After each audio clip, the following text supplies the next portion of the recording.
All right, hey guys, Jay here, and I'm going to be doing a little something different than goth, metal, subculture stuff, type of videos, etc. I'm going to be doing a Star Wars video.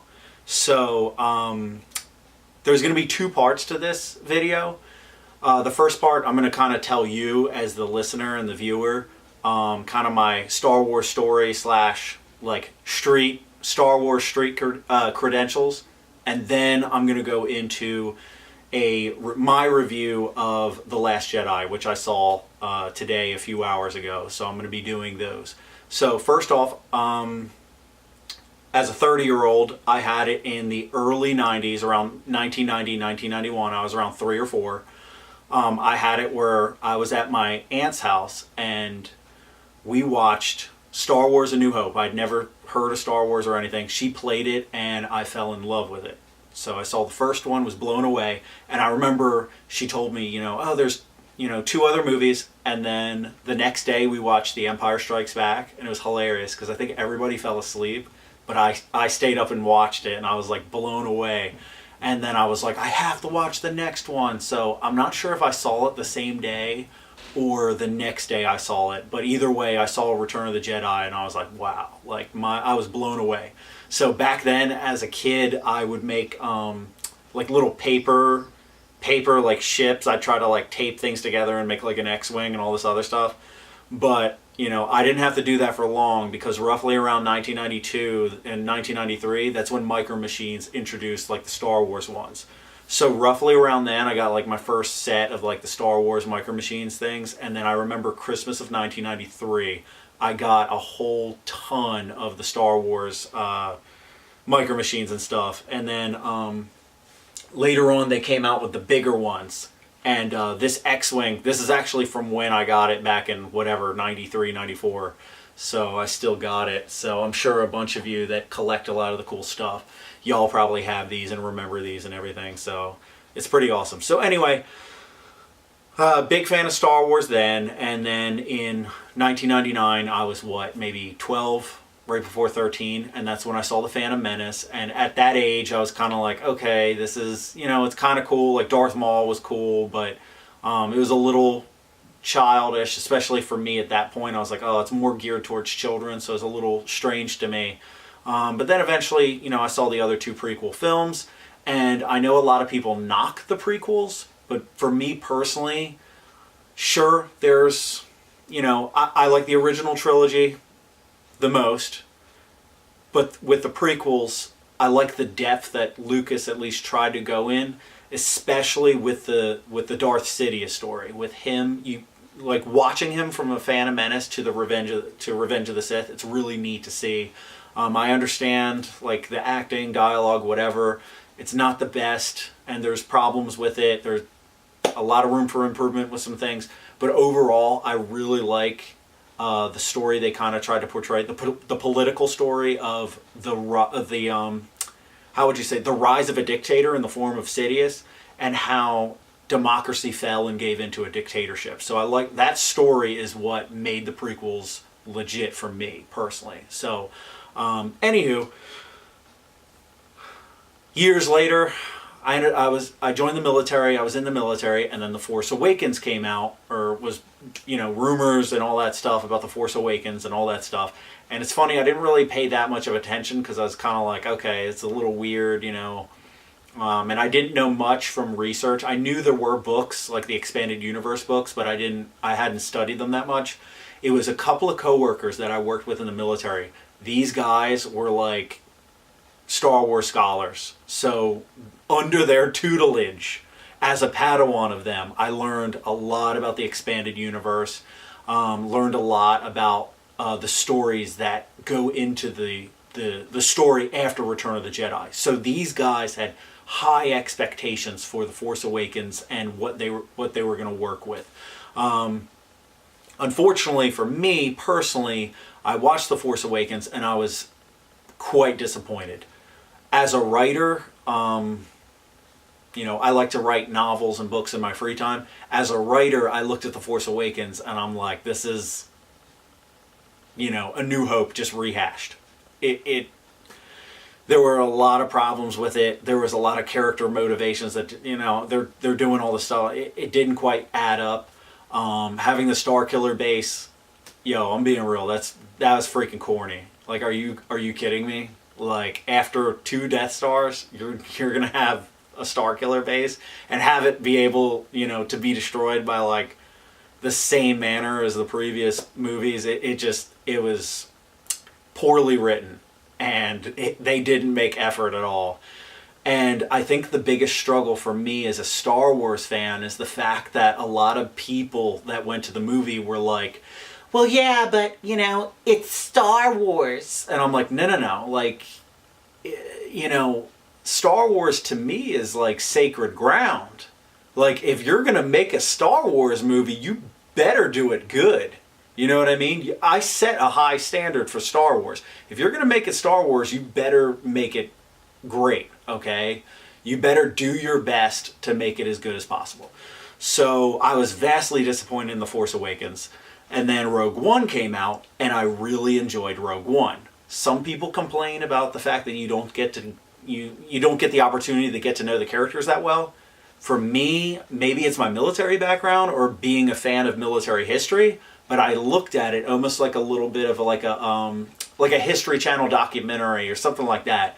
You get to follow these characters. Sure, you don't get to know them that well, but you get their motivations, what they're doing, and then you have you know, almost like this view into this military battle and all this stuff. And then the Battle of Scarif, Admiral Raddus is a boss, all right, because, you know, I was always a big fan of Admiral Akbar. And then you have all that stuff, and it realistically portrays the characters. You know, they're killed off because they're not in the other movies. So, yeah, they're killed off the way they should be. There's little issues here and there that I had. But in general, I really appreciate the directors and the writers really digging into Star Wars lore and really doing all the Easter eggs that y'all have seen. Like, there's plenty of YouTube videos that go over the Easter eggs in it, and it's pretty awesome. But anyway, I really enjoyed it, and so with this next film, there was a lot of high expectations with this film being, you know, whatever, the sequel to The Force Awakens. So, what was my opinion of The Last Jedi? Well, I'm going to be a little real with you. I think it missed the mark. And here's how I'm going to start it off with. So I'm going to look at it chronologically and give my pros and cons. And unfortunately, there's a lot of cons. So I'm going to go into it.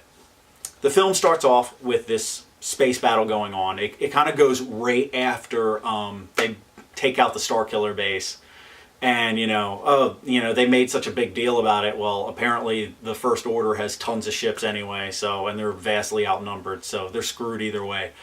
So they're on the planet, and they load up in their ships and everything, and they get off of the planet, and this dreadnought shows up with this fleet of, let me make sure I got my stuff on here. The First Order Star Destroyer, the Resurgent class Star Destroyer. Okay, yeah, Resurgent class. So, I'm gonna be real, yo. The Harrower Star Destroyers, or whatever you want to call them, from like Knights of the Old Republic, yo, those are freaking sick, and they're cooler than these Resurgence class. That's just anyway. Excuse me. They show up with these Resurgent class Star Destroyers. They pop up, and then this big dreadnought Star Destroyer shows up. And I saw it, I'm like, okay, I'll give them a little bit of credit because it looks like the Eclipse. I think that's what they were trying to go for. The Eclipse Star Destroyer. I know that's from some of the comics. Y'all can help me out. Those who are Sith Masters and Jedi Masters that like know their stuff. I've read a little bit of the expanded universe. I've read Timothy Zahn's Thrawn trilogy.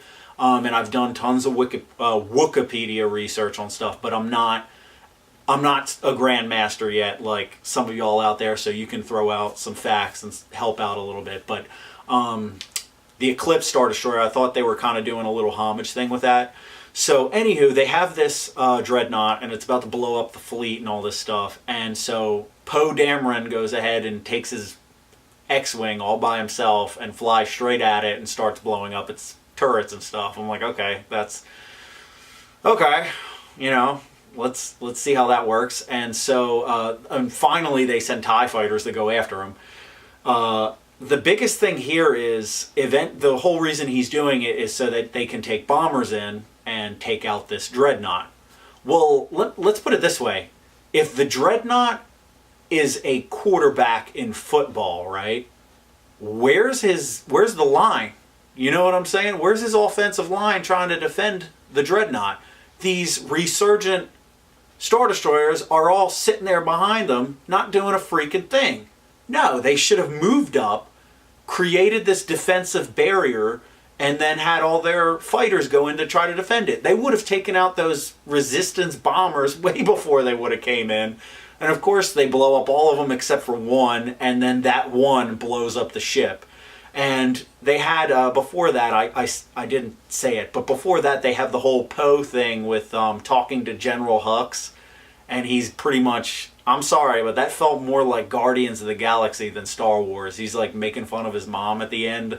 Like, yeah, I kind of chuckled, but I'm like, this doesn't really feel like Star Wars, but whatever.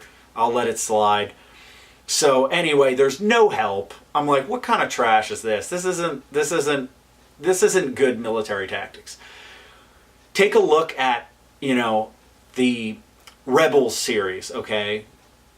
There is, in the third season, towards the end, there's the battle going on. It's a 3-part or 4-part of the series. It's at the end.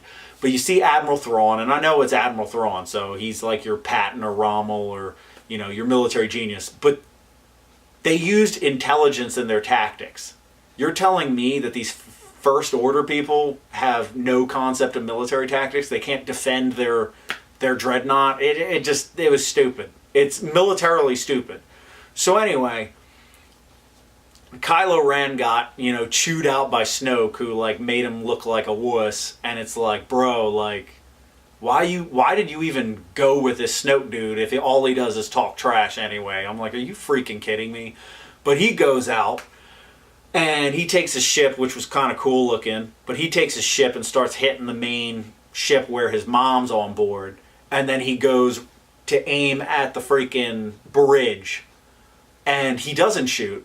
Which, okay, it showed that he had a little bit of the light side in him. He doesn't shoot, he's starting to get emotional. And his wingmen to his side end up blowing it up anyway. And then that's that. Now, Admiral Akbar's dead, and all the other admirals and generals that were chilling there, the only one that survives is Leia. Now, Carrie Fisher, rest in peace. But this is the opportunity for them to do the final scene with Leia. This is it. This is where she gets killed, and then Kylo Ren has, accomplished killing both of his parents or whatever, and you can do whatever you want with the dark side there. Instead, she's chilling out in space, and then, as somebody described it in another writing, in a review, she Mary Poppins back into the ship. I'm sorry, but this film pretty much lost me there. I'm like, are you freaking kidding me? She survives that floating around in space? It was just asinine and ridiculous. I'm sorry. It just was stupid. Straight stupid. So anyway, they escape, but they find out that they have this tractor beam, and they end up catching up to them anyway. Now, Leia's incapacitated, and this Admiral Holdo, Laura Dern, who has purple hair, she was one of the scientists or paleontologists in the Jurassic Park. People know her from that. Anyway, she takes command. Unfortunately, there's not really much of a backstory with her. She just kind of takes command.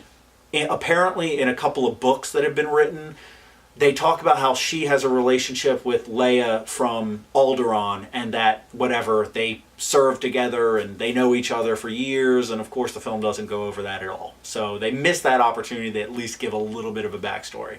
Anyway, she takes command, and Poe Dameron has some attitude with her, and you'll see how that gets crazy later on. But anyway, they go off, and what happens is you see Finn, who has this urge to tell Rey what's going on, because it kind of harks back to The Force Awakens, where he tries to be like, oh, you're the damsel in distress, I need to do something, and in reality he's incompetent and, whatever, he can't do anything right anyway. And so anyway, he's seen to like almost try to escape or whatever, and this technician named Rose ends up saying, yeah, I'm making sure deserters aren't leaving. So this dude looks like a coward trying to escape, and whatever. That's how they introduce this character through this ridiculous scene where he's trying to escape, and eventually Poe hangs out or whatever, and then these three start their own little plan, and that's one of the stories kind of, whatever. So they come up with this plan. They contact Maz Kanata, this character from The Force Awakens that I thought was ridiculous. She pretty much was like this Yoda type of character and just knows all this crap, and yet, in the scene, she's just shown to be in conflict with this labor dispute, which is like kind of humorous, but kind of ridiculous at the same time. But she's like, oh, go get this splicer that's gonna, break into this Snoke flagship. By the way, that flagship was stupid. It's like a big B-2 bomber.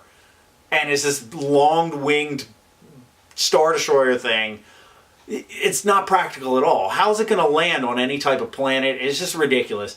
There's so many great designs for different Star Destroyer types of ships. Why do they have to go with a wing-looking thing? It just looks stupid. It looked like something from like Ring Raiders or like, I don't know, like maybe G.I. Joe or something. They might have something dumb like that. It just was dumb looking. Anyway, this thing has this tracking thing in hyperspace, and they need a splicer to like, destroy it or some crap. So that takes that story where they go to this gambling, basically Vegas on a planet. And so I'm going to stop there and jump into Rey's story. Now, Rey is at the planet. She meets up with Luke, and what happens? She hands the lightsaber to Luke, and he like throws it behind him. I'll give it props there. That was kind of funny, but basically that's the next half hour. Luke refuses to train her, and eventually they kind of work together they do the whole thing where there's this connection between Rey and Kylo.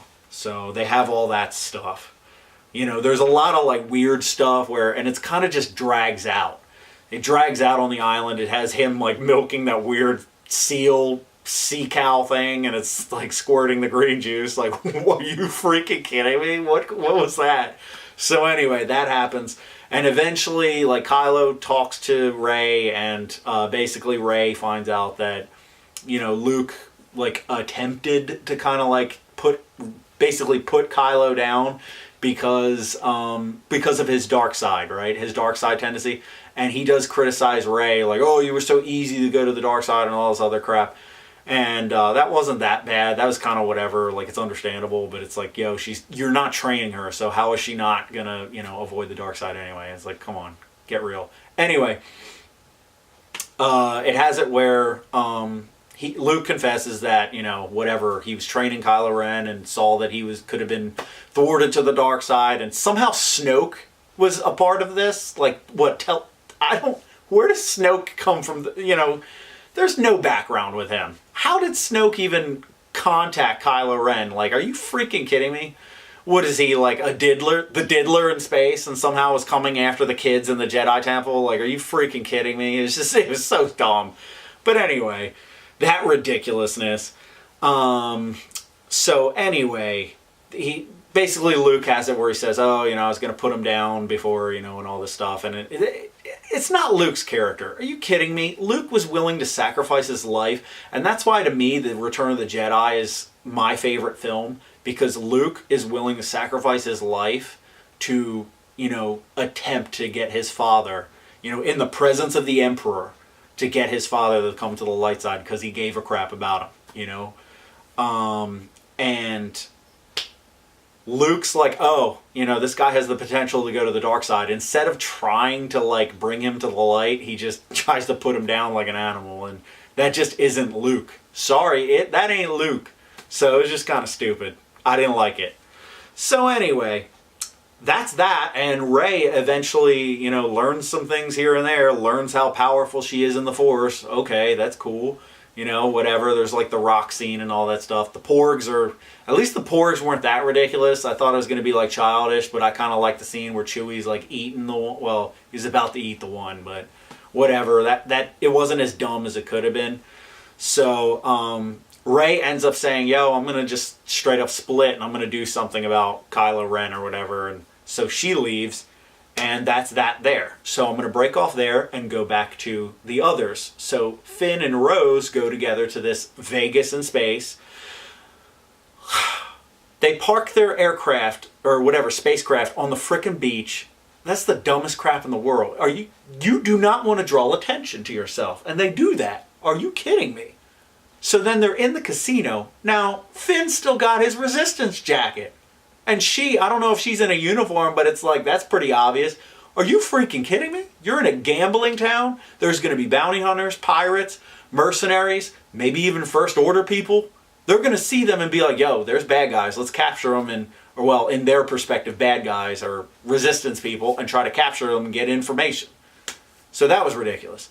They end up having all, whatever that crap happened, they get arrested, and then they meet Benicio del Toro's character, who's this, well, you don't even, it's not even the guy that Maz, whatever her frickin' name is, pointed out with the little thing. I don't know what that was all about. They never go into the details there, but whatever. That's blown, and they trust this Benicio del Toro to get them out of there. They end up doing this weird, you know, they have the, with the frickin' animals and all this stuff, they break out and like, the only somewhat deep thing was where Rose was like, yo, look, I was a slave and so was my family. And it gave her, at least gave her character a little bit of depth of why she was a part of the resistance and wanted to do what she did.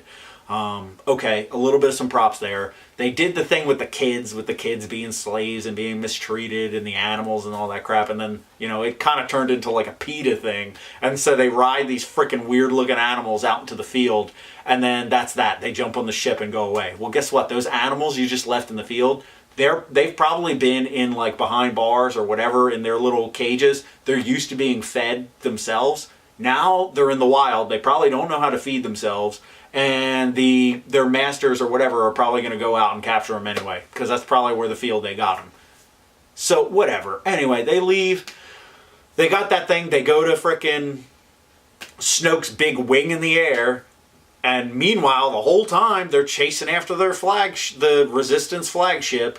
And there's this whole, basically it's freaking Crimson Tide in space, with Poe being an idiot. Nobody's communicating. So he just like holds up the ship and says, no, we're gonna, you know, we're not gonna flee and like leave and all this stuff. Why didn't they just talk? This is ridiculous. You know, it's a mutiny. And there's no point, because they end up leaving the ship anyway. And then Holdo, Laura Dern, is on the freaking ship, and that's where you have the scene where she crashes the ship into light speed into Snoke's ship. Now, I think that's the scene people talk about. It was kind of cool to see the ship like blown up and like whatever, the resurgent Star Destroyers hanging around and all that stuff. But okay. You know, you could have just flown your ships into pretty much anything, but that's another story. They could have flown their ship into Starkiller Base. Whatever. I could complain about that. Anyway, so they're back to Finn and Rose and the Splicer. They try to break in. It fails. They're not able to do it. They get captured, and then that's when the Resistance flagship blows up into them. And then everybody's pretty much dead or fallen except for Finn and Rose, who wake up, and then Phasma comes out and there's this cheesy battle that really doesn't amount to anything, and then they escape. Okay, and then all the little ships go and try to escape. Meanwhile, you have Rey that's now captured by Kylo Ren and goes up to the throne room of Snoke, who is in his golden cape. I mean, this dude, or golden robes, this dude, whatever. They're chilling there, and you have this whole thing where Snoke's this big, powerful dude, and there's all these weird rumors of Plagueis and all this other crap. This dude, there's the conflict going on. I mean, this whole scene in the throne room, it's Return of the Jedi with Luke, Vader, and Sidious. It's just that again. Alright? But you got it where Rey's convincing Kylo to come to her and everything, and then you got the scene where he does the Force thing with the lightsaber and stabs Snoke. The only thing cool was when Snoke, what was it? She tried to grab the lightsaber and Snoke did something weird, and the lightsaber hit Rey in the head. I'm like, okay, that's the strangest comedic relief. But anyway, that goes down. Anyway, Kylo Ren stabs Snoke, chops him in half, so the big bad guy, he ain't that big and bad. He got killed pretty quick. There he is, he's dead. So then you have what actually turns into a kind of cool scene. It's Kylo Ren and Rey, and they're fighting these guards. And they work together, they beat the guards. This was, in my eyes, this was the opportunity. Yo, Rey, I'm Kylo Ren, but I'm actually your brother. You know what I mean? You're my sister. They could have gone with that, you know, done the whole Jaina Solo thing. But instead, guess what? You're actually some drunk people's, you know, you're basically a crack baby. And guess what? Join me and let's now rule the galaxy. I'm like, what? Rule the galaxy? Kylo Ren? Kylo Ren's character has always been personal. It's always been about family stuff. So apparently he's had ambitions to rule the galaxy. Weak. They blew it. They blew that scene. It could have been cool. It could have been, you know, Rey trying to get Kylo to avoid the dark side. They could have taken that. They could have made it something cool, but they failed. So basically they do that little Force thing with the lightsaber blowing up and all that crap, and Rey eventually leaves and whatever. So now you have it where Finn and Rose and the rest of the Resistance are down on this Hoth-like planet. And honestly, the film probably should have ended by now. This was like the first ending to the film. This film had like multiple opportunities to end and it didn't. But anyway, they go to this Hoth-like planet, but it's made out of salt. And it's pretty much Helm's Deep. They pretty much took the Helm's Deep battle in the Two Towers of Lord of the Rings and made it the Star Wars version. And they can't get out of this place. It's like, you know, a walled up fortress looking thing. They're all chilling there. And there's no way to escape. And there's these frickin', what are they, like ice foxes, wolves, whatever. And, you know, nobody thought to check the back of the base. Had anybody even been to the base? They don't bother to check the back where there's caves to escape. Instead, they have this whole thing where the mega AT-ATs and all these other ships are coming in from the First Order to, you know, because Kylo Ren told General Hux that he wasn't a pushover and that he's going to take command now and all this crap. And anyway, they go in there to blow up the base, and they have this big giant, and yo, this is like straight out of like, what is it, Grand in Return of the King in Lord of the Rings with the fortress? They have this big cannon to blow down the door, and so what happens is Poe and Finn and Rose and a few other characters, some of the pilots, they take these broken frickin' ships and try to, whatever, go on the attack. I don't know what they're freaking doing, but they go on the attack, and then they're all, like half of them are killed, and then Finn takes it upon himself to sacrifice his life to fly right into the cannon. Now, I thought that could have been good. And some people have said his character should have died way earlier. I don't know why they didn't, you know, kill him off or whatever. But anyway, this was his opportunity. He was a coward, a bit of a coward in the Force Awakens. They clearly showed him kind of being a coward with the whole escape hatch or escape pod thing. This was his chance to say, yo, look, I'm no longer a coward. I have a cause. You know, I believe in this. I'm going to go attack this and sacrifice, lay down my life for this. But instead, Rose comes and just crashes into him. And I'm not going to lie, I kind of hoped that she died in the crash, because everything she tried to do would have been for nothing. It was just stupid. So then they go off. So that was completely idiotic. By the way, when Rey shows up in the Millennium Falcon, she could have shot the frickin' cannon and maybe saved the day there. But no, she ends up, they fly away. And they do a chase. I'm like, are you freaking kidding me? Yeah, sure, some of the little salt cave things were kind of cool. But I'm like, are you freaking kidding me? You could have done something more than that. So anyway, they go back into the cave. And alright, what happens? Luke shows up. Alright, Luke shows up. Okay, about time. You know, your sister's been in the struggle for all these years, and you just kind of whatever. He shows up, and then all the freaking AT-AT mega things shoot at him, and he's untouched. And he does the whole shoulder thing. And I'm like, okay. Either this is a hologram or this is over-the-top ridiculous with some force shield crap that I don't know about. But anyway, he challenges Kylo Ren, and then you find out that it's like a hologram type of thing, which was kind of stupid. And yeah, he like dies on the planet. He dies. I don't know what that was all about, but what.